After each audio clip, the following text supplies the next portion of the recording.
Hi everybody and welcome to the XYZ of Betting. I am the MoneyMan, Kevin Ferguson. I've got Oliver Keohane, the Money Boy, and Shakes Rampedi. Hi guys. I'm better than Shakes, I think. My team did a bit better this weekend. Yeah. Better than you too, though. So. Yeah, well, Leeds were absolutely diabolical in their game against Southampton. Missing a few key players, obviously, but wow, what a game. I think who would have thought that a Leeds Southampton game would have one goal? Yeah, who would think indeed. Raphinha is back this weekend in midfield, so hopefully that'll make a difference. He's certainly a quality player. But let's update the standings.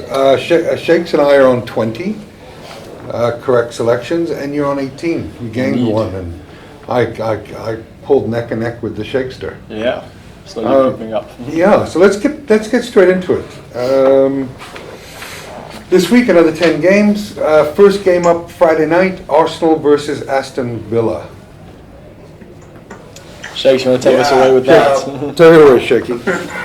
How's it going, guys? I hope you guys are well. It's good to be speaking to you guys again.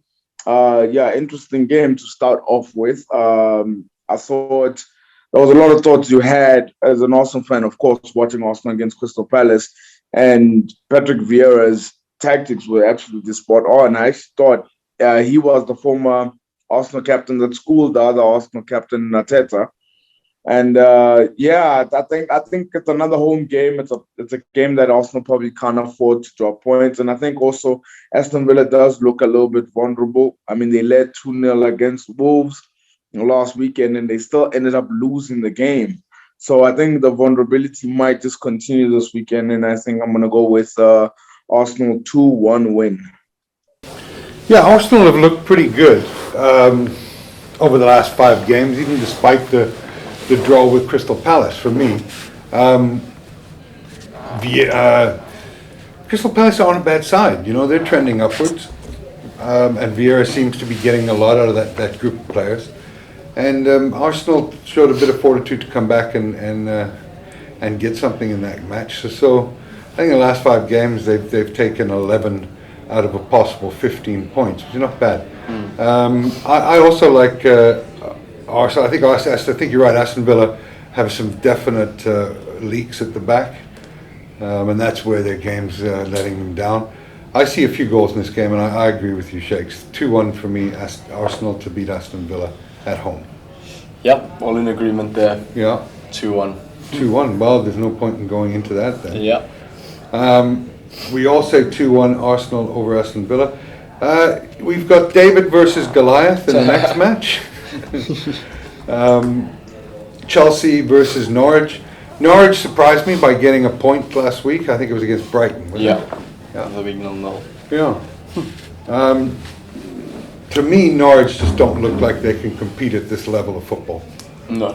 And then you've got Chelsea that doesn't concede, find ways to win. And I think at Stamford Bridge this weekend they'll find the victory far more comfortable. I'm going with a 3-0 or Chelsea victory over Norwich. I'm going with straight 4-0. Pumped Momo, I think, in the Champions League last night. 20 shots, 4 goals. Yeah. You know, you got Jorginho netting 2, Christensen scoring. So, yeah, I think easy 4-0 for Chelsea, and let's hope Lukaku actually scores. He's been in my fantasy league team for 2 weeks now. I'm captain Mo Salah for him. Yeah, 4-0 you say? Well, Shakes, what do you say? I actually wanted to tell Oliver I've got some bad news for him because Lukaku and Timo Werner are going to be out for some time, and so you might want to take him out of your fantasy team. Look, at least that means some extra budget. Because that's about 12 million. There we go. Replace him with someone who can score, perhaps, because he hasn't scored in the last 6 games, I think, or 6-7 games.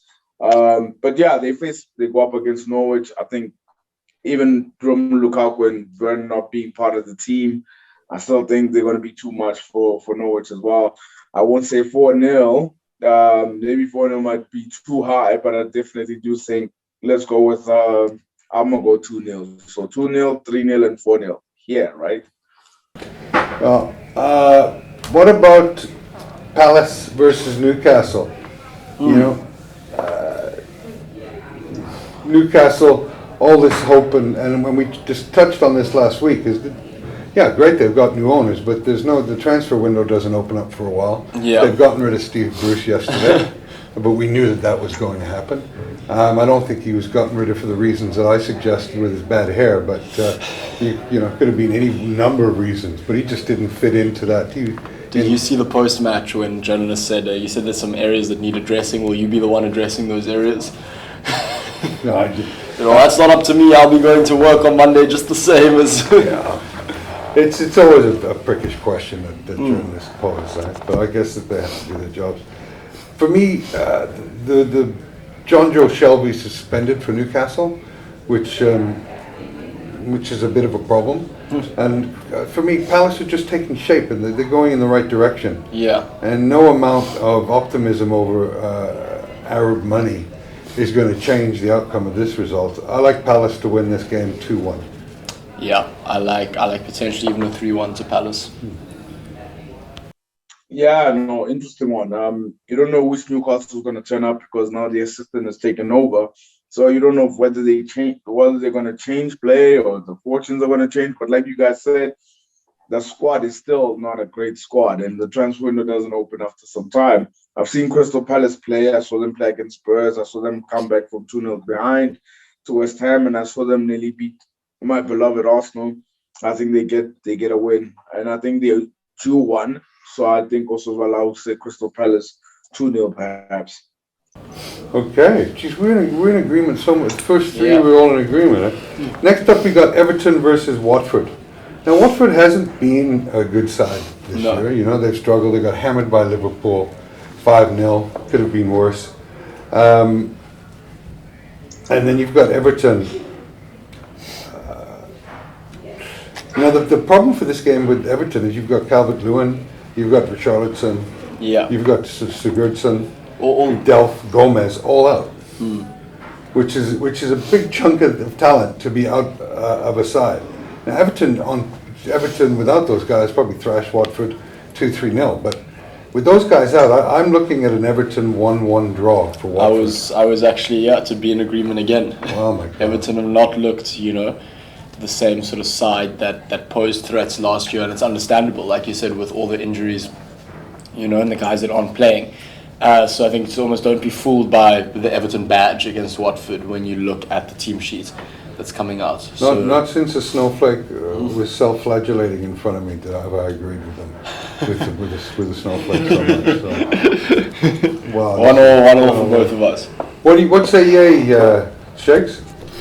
I think we're going to have our first disagreement. This is the one we have our first disagreement. I mean, Watford lost 5-0 to Liverpool, but the biggest thing that stuck out for me in that game was just how unfit Watford looked. I thought they looked really unfit. I thought Liverpool ran over them by a mile, and I think Everton's going to be able to do the same thing because obviously under Rampedi they're known to work hard.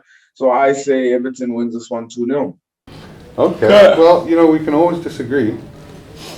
And I do prescribe to the Jackie Moon theory of everybody love everybody, so you can have that disagreement. Next up, my team, Leeds United versus Wolverhampton Wanderers. Jeez, what are you thinking? There? It hasn't been a great run for you guys. Well, we're still missing Bamford. We're still missing a couple of other players. Wolves, they're not laden with talent. I like the 2-2 draw. I think both teams are going to score a couple goals, and I think that we eke out a draw. I don't see Leeds winning. I just don't see them being that strong this year. I think Wolves were sort of impressive in their comeback last week, and I also don't see Leeds winning. I do think it's going to be I don't think either team's going to be particularly tight. They're going to sort of be aiming to score. So I actually do see quite a few goals, but I think Wolves will edge it 3-2. Okay. Well, what say you, Shake? Yeah, this one is a toss of a coin. Yes, you're not 100% sure as to where it's going to go, but surprisingly, Wolves have 3 wins in a row in the Premier League, and there were 4 wins in the last 5 games. So Yep. they've been in really good form, keeping clean sheets as well within that run, scoring goals for fun as well. And then Leeds, on the other hand, only 1 win and conceding goals as they always do with regards to the way that they play. Do I think Wolves have it in them to go 4 wins in a row? I do not think so. So I have a feeling that this might be the game that they put a smile on Kevin's face, Leeds, and I think Leeds wins this one 3-2. And on the Betway app here, the Leeds are 2.45 for the win, which not too bad. Not bad value on that bet, eh? Yep. I think that was a very good bet to sort of go with, and I think Leeds are going to turn up this weekend. Well, one of us is getting a point out of this game. Yeah. Right? We got both sides. I've got Leeds. I've got the draw. You've got Leeds, and he's got Wolves. So big game that for us in the table. The next we have the who gives a shit game. Southampton versus Burnley. Hey. Hey. Definitely won't be watching this one. I'm having a manicure at that time. Southampton, to me, even without Ward-Prowse, the way that they dominated Leeds last week, I've got to fancy them to eke out a 1-0 victory over a very poor Burnley side, you know? But I mean, Burnley, all things considered, against Man City last week surpassed expectations. Yeah, sometimes teams lower their level of play depending on who they're playing, you know. I bet on Burnley or Man City to win by 3 or more goals, which really let me down. But it wasn't for a big amount of money. Burnley are just god awful. You know, they've got 1 more point than Norwich, which means they've got 1 more draw. They are, them and Norwich are in the lower deck of the Titanic in terms of going down. And I can't see 1-0 Southampton could be 2-0. Yeah, I think 1-0. I don't think it's going to be an easy 1-0 though. I think for teams like Southampton, Burnley's like not the easiest side to beat. You know, it's like scrappy, kind of shitty game. But yeah, you got to back them to still win 1-0 for me. Yeah, and you know they're a team that is not unfit. Like you say, Watford, who ate all the pies, Watford, are... I tell you, Kevin, go look at Danny Rose against Mo.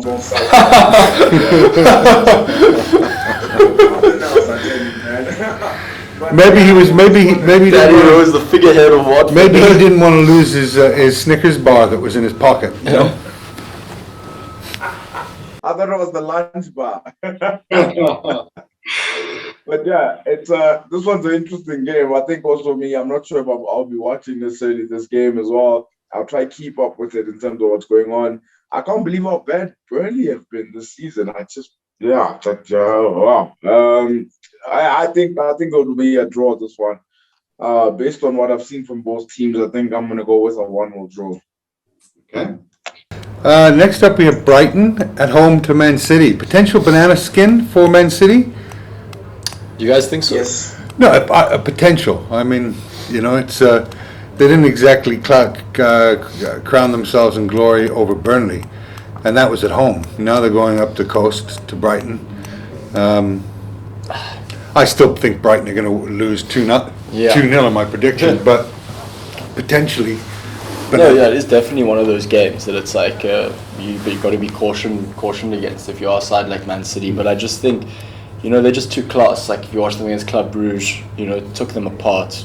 Clinical, I think it was 4-0 was the end score. And I think I like a team that's playing the way City does in general. It's too hard to sort of to bet against them or to predict against them. So given that Brighton have not been scoring goals, I'm going to say 3-0 to City. Okay, excellent. And Shakes?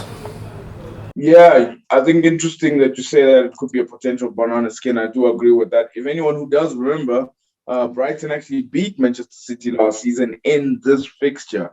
But to be fair, Man City got the red card, so they sort of outplayed them a little bit. Yeah, Man City 3-1. Business as usual. You said Man City 3-1? Yeah, 3-1 Man City.